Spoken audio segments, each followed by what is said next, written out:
Sustainable এবং পরিবেশ বান্ধব চলচ্চিত্র নির্মাণ, যেটি আমার স্পেশালিটি এবং আমার গ্রিন ফিল্ম প্রোডাকশন গাইডে আমি যেটা নিয়ে কাজ করি আরেকটি অর্গানাইজেশনে IFM।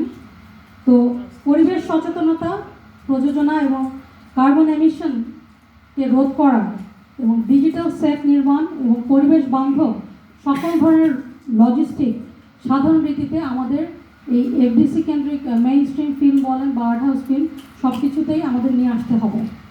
মিনিমালিস্ট গল্প, কম খরচে নির্মাণীয়। আমাদের একটি ফিল্ম আছে, আমরা কিনো ফিল্ম বলে থাকি, সেটা ইনস্ট্যান্টলি আমরা বানাই, উইদিন 1 ডে স্ক্রিপ্ট লিখি সকালবেলায়, তারপরে দুপুরে আমরা শুটিংয়ে চলে যাই, বিকেলের মধ্যে আমরা এডিটিংয়ে বসে যাই, রাতের মধ্যে চলচ্চিত্রটা রিলিজ দিয়ে ফেলি।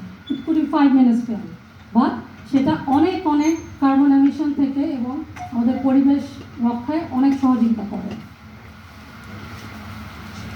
আমাদের প্যান্ডেমিকের পরে আমাদের মানসিক স্বাস্থ্য এবং ডিপ্রেশন এবং টলারেন্স এগুলো খুব কমে গিয়েছে।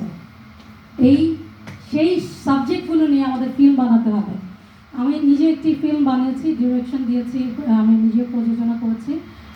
সেটা হলো কনফেশন অফ এ কাউন্সিলর কিনসুগি। সেই চলচ্চিত্রটা বাংলাদেশে আপনারা দেখতে পাবেন হয়তো, সেন্সর যদি ছাড়া পায়।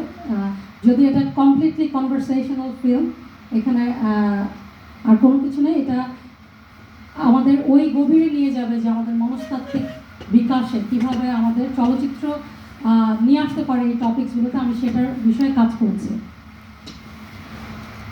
প্রযুক্তি এবং মানবতা, AI, ক্লোনিং, নজরদারি যেটা সার্ভাইলেন্স জানি, এবং ট্রান্সহিউম্যানিজম নিয়ে নৈতিক দ্বন্দ্বভিত্তিক কাহিনী হবে ভবিষ্যতের সাইফাই মুভির মূল লক্ষ্য। আমি আবারও বলছি, ক্লোনিং, AI এবং সার্ভাইলেন্স অ্যান্ড ট্রান্সহিউম্যানিজম, এই বিষয়গুলো নিয়ে আমাদের ভবিষ্যতে সাইফাই ফিল্মগুলো উঠে আসবে। আমাদের আজকের আলোচনার বিষয়টা এটাই যে ভবিষ্যতে যে নারীদের ভূমিকা আমাদের চলচ্চিত্রে, আমরা নারীরা এই 50% ধরেন, তারা কি করবে, তাদের কি কি ক্ষেত্রে অবদান রাখার আছে, সেই বিষয়গুলো নিয়ে আমাদের এখন থেকেই ভাবতে হবে।